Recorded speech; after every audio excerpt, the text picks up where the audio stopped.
So let's create a folder for playwright practice. So I'm creating a new folder in my D drive, let's say. Okay. So let me create it. Right click, new folder, playwright. I'm giving a name, let's say Feb 2025 batch. You can give any name, whatever name you want to give. Okay. Playwright, or I will give it like playwright uh, test framework. I am giving the name like this. Fine. And I will go to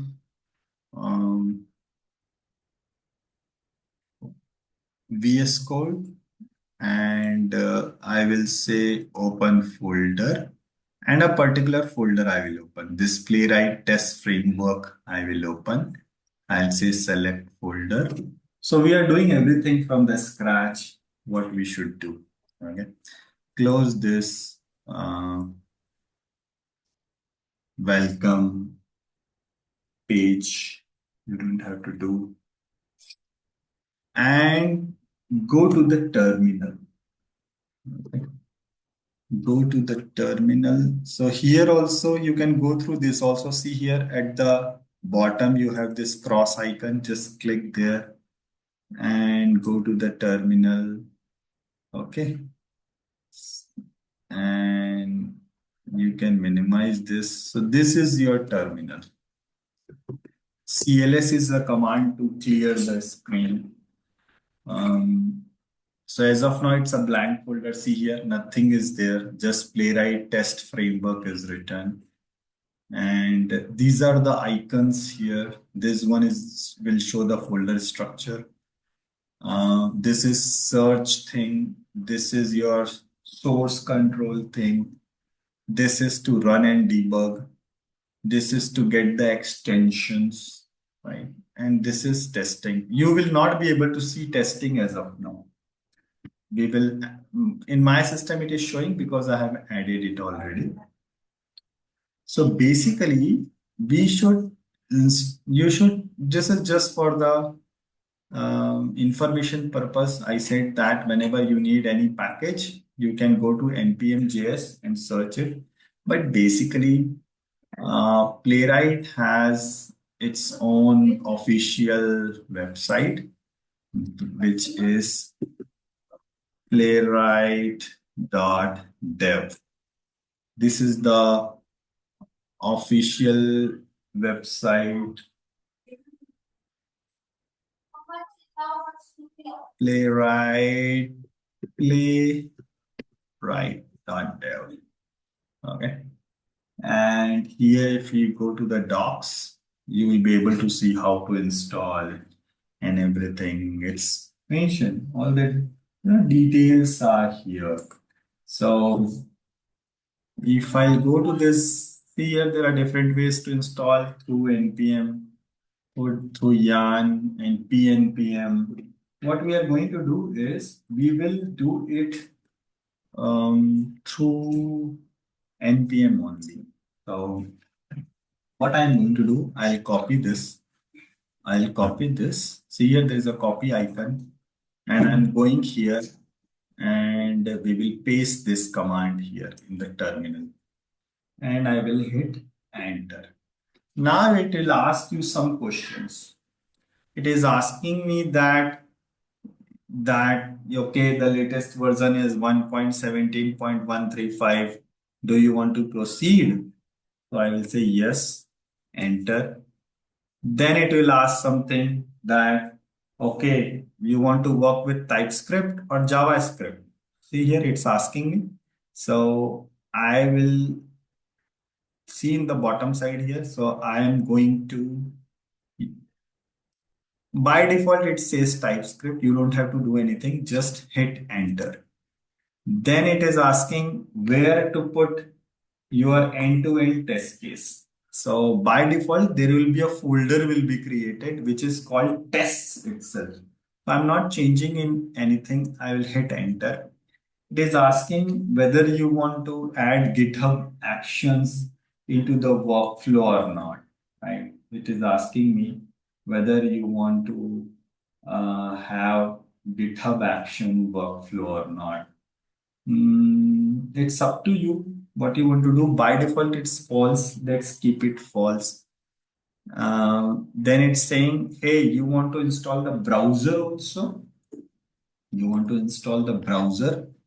So basically, it installs the browser engine. It doesn't install the browser like a proper browser. No, no, no.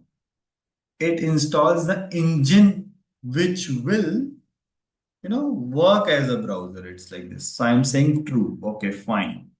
Then it is initializing the project. So generally, when you work with any JavaScript project, you will get a package.json file, which will have the details about what are the libraries you have, what are different configurations. Also, you can set some of the configuration. Apart from that, at the left hand side, if you see, there is one more playwright.config.ts file will come, which will be mainly related to setting up the playwright configuration itself. Okay, so this process will take some time, let's say 1 or 2 minutes. So let's wait for it. Don't be in hurry to open anything. Let these things will complete.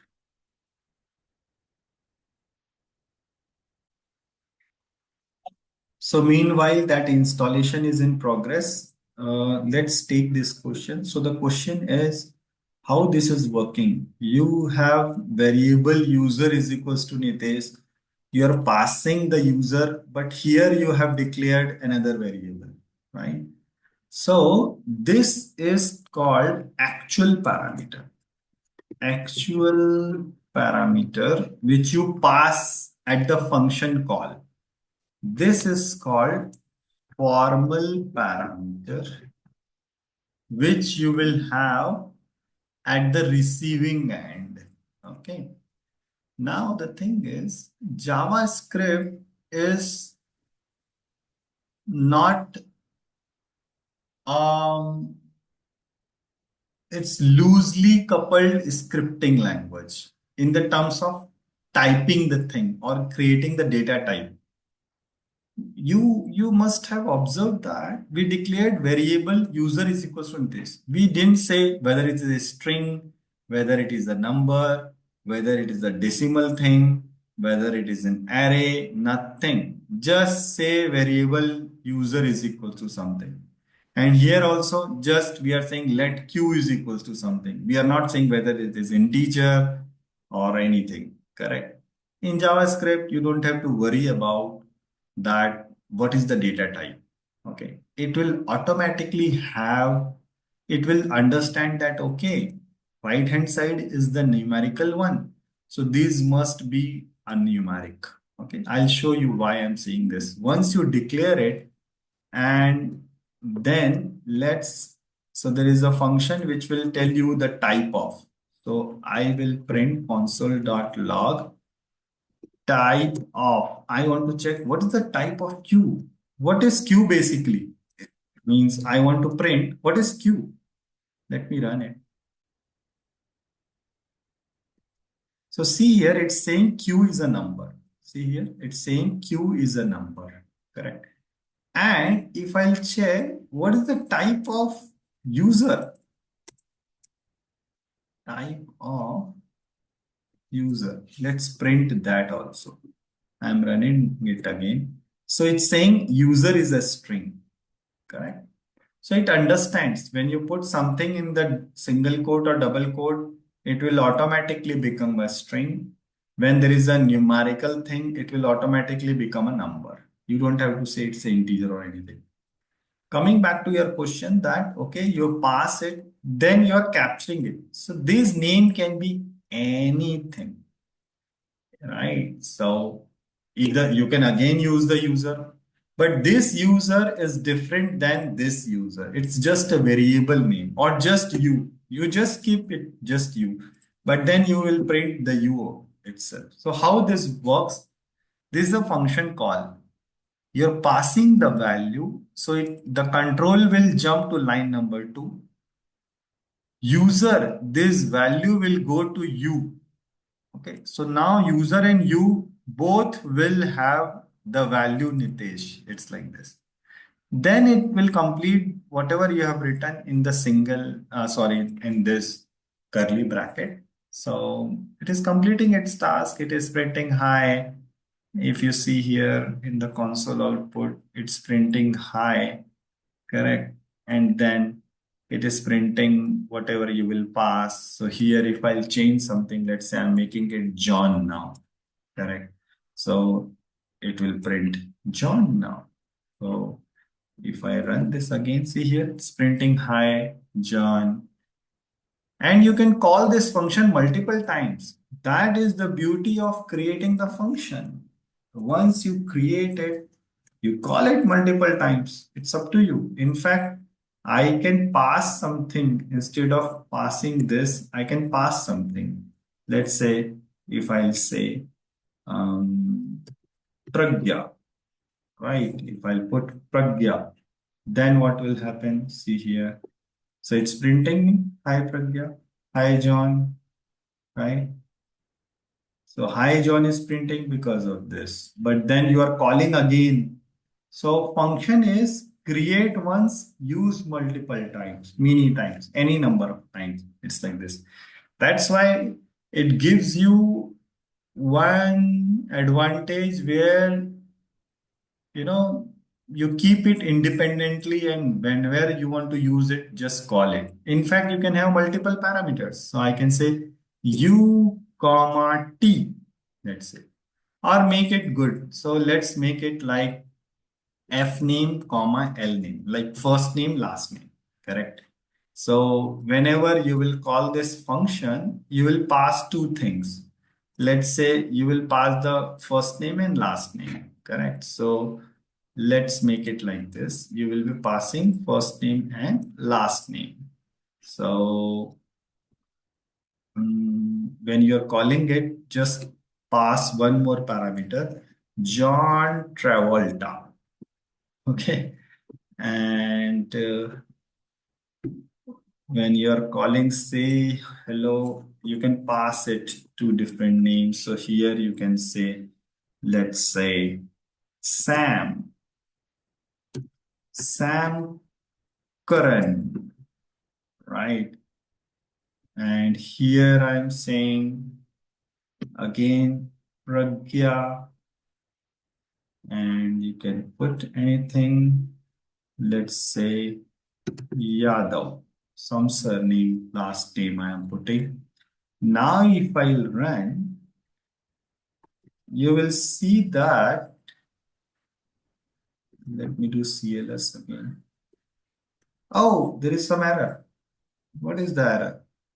Console log U. Okay, there is no U thing now. It's actually F name. Okay. So CLS again run it. See here again, hi Sam, hi Pragya. It's not printing the last name because you have not printed it, correct?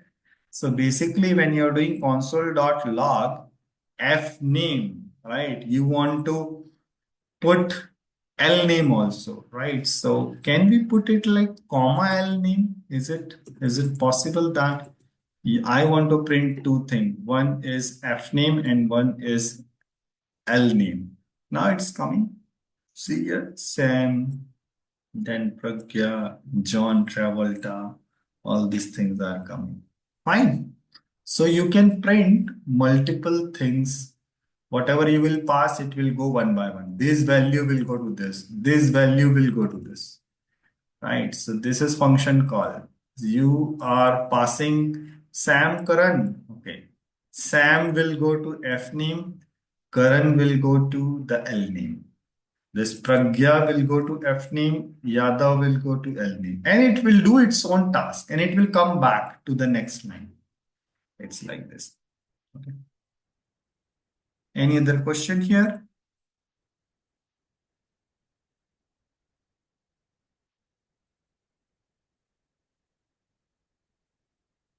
Any query here? No, I'm clear. Thank you.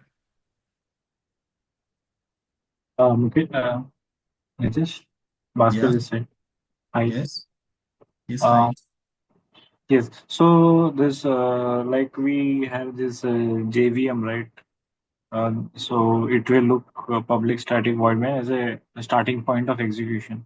Hmm. So here, what is the starting point of execution? Like, Nothing. First line. So in Java programming, you have main function to execute, or in C++ also, if you have a main function, it starts from the main function, correct? If you are comparing with Java program. In JavaScript, TypeScript, first line is the execution part. First line, second line, third line, fourth line, it's like this. Okay? Hmm. so this is the main method. I mean, compiler looks this method function to execute, and based on that, No, it will. Okay. no. No, no, no, no, no. There is no main function here, first of all. Okay. It Sure. will execute. Okay. First line, nothing to do.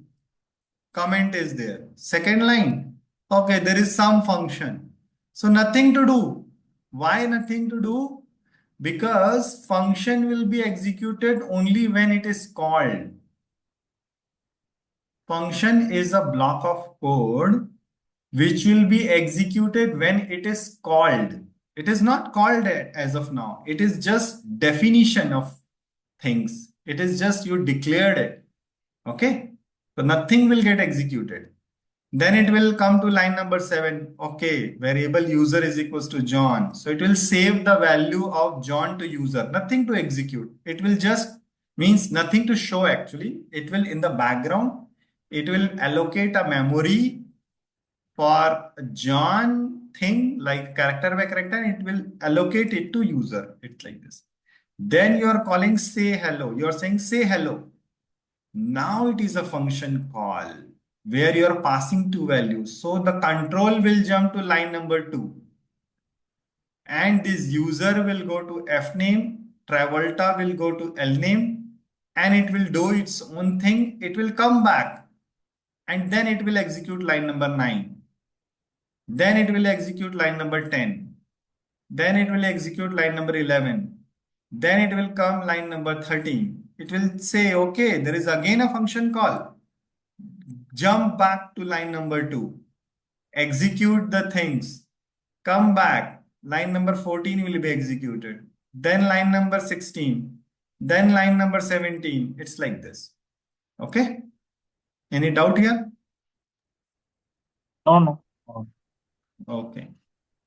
Let's go back Nitish, I to have question like in any other language we define the variables in the beginning, but there is no case in like we are it's a defining. Sorry. it's a myth that people think that in other programming language you have to declare variable in the starting. It's a good practice. It's not mandatory. In other programming languages also you can declare variable anywhere. Okay. So I am here to burst lot of myth also. Okay.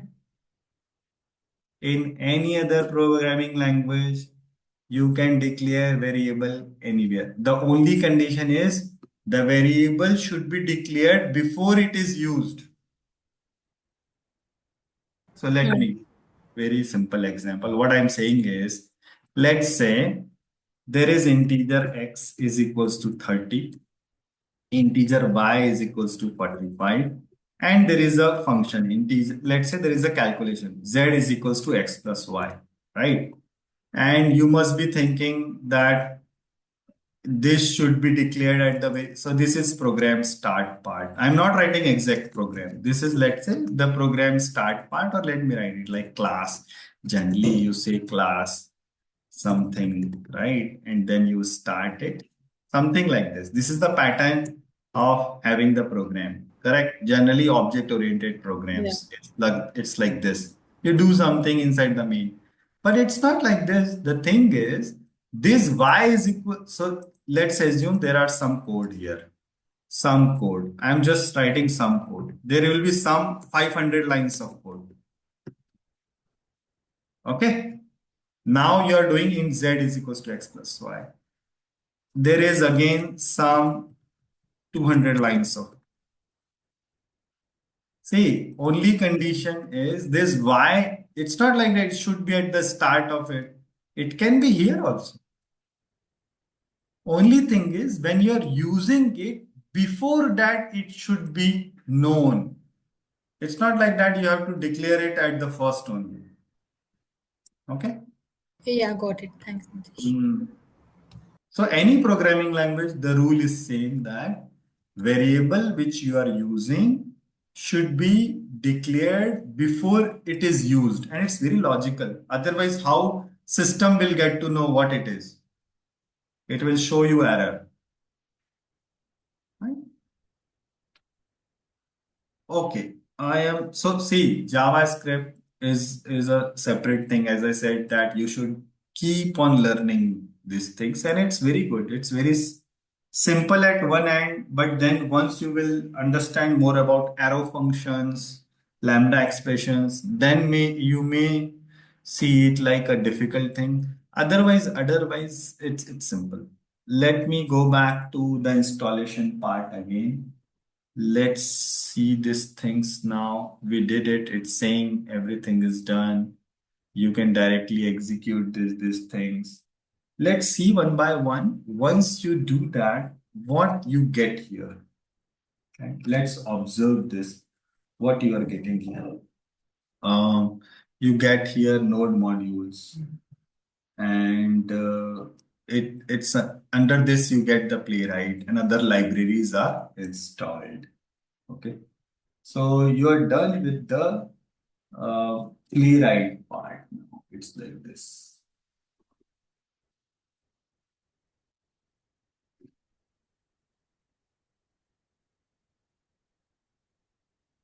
At least the installation of the playwright part is done. You can add one library which is called ESLint. Okay, so there is an extension here. Just go here and search for ESLint. Okay. Now you may ask what is ESLint and click here and say install. I have already installed, so it's showing me it is installed. I can disable or uninstall. So this one is to check your code, right? So search about it. What is ESLint? Let's Google. You will get to know. ESLint. What is ESLint for JS? Something like this. So ESLint is a static code analysis tool for identifying problematic pattern found in JavaScript code. So if you do anything wrong, it will tell you that, okay, you are writing in a wrong way, right? The static code analyzer it is, nothing else. Fine. Why ESLint and why it is used? So it's open source JavaScript linting utility, originally created by Nicholas 2013. It's a good thing to use, and you can go here and enable it. This is one thing. There are a lot of other things also you have to do. Again, click here, go to the folder structure. Let me close this. And one more thing we will add, which is just search for playwright. So go again to the extension here, just search playwright. Hit enter. This thing, playwright test for VS Code. Just again install this. It may take, let's say, 1 or 2 minutes, not more than that. This will give you, facility to run your test functions or test cases, right? You will get one arrow icon to execute your test cases. It's like this. Okay. So playwright is done. Next thing is you can have GitHub in your system. That will be also useful to add your code, to the GitHub. So I strongly suggest that you should have GitHub account. So github.com, go to the github.com and sign up. If you don't have the account, you should create it. And I am going to use mine.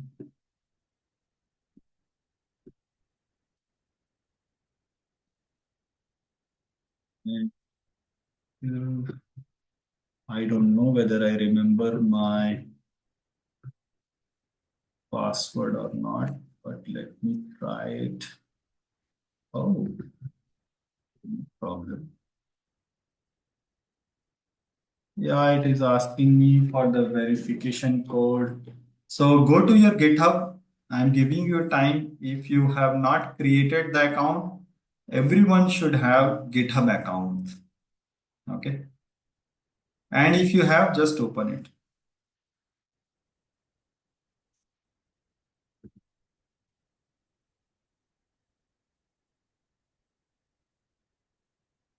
So yes, so I have my GitHub account where I can create, repositories. I can put my own code here. It's like this. So it's better to have GitHub. Another part is you should have Git bash for Windows so that you can run Git commands, right? So just search for Git bash for Windows. So you will get this git.scm.com. Based on your system, you can click it and install it. For me, it is showing me download for Windows. If I click here, I will get the Git in my system. So once you click here, it will give you one MSI file again or the installer. Then you will hit it again and next, next, next. You don't have to do anything there. Just click on next, next, next, and it will be done. Fine. Once you are done with that, what will happen basically, you will be able to see when you right click here, you will be able to see options. So you will be able to see open Git GUI here and open Git bash here. So it's like you'll be able to see, okay. So for example, when I am opening it, I'll be able to see something like a terminal kind of thing here where I can run my Git command. It's like this. Fine. Okay. Do this part. Install the Git bash for Windows.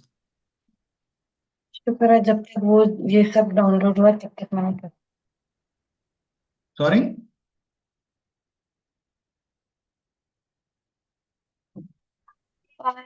Oh, sorry, Nitesh, I joined late. Actually, there was no power in Electronic City from morning. Okay. Yeah. No I problem. didn't know the audio was on. I was thinking. No problem. But do it as of now. Like this is a fresh thing. You just I have install it. downloaded the GitHub. Okay. Okay. Yes, I have. Thank you. For Mac also, I think, yeah, we have. Yeah, you can have for Mac. That is also fine.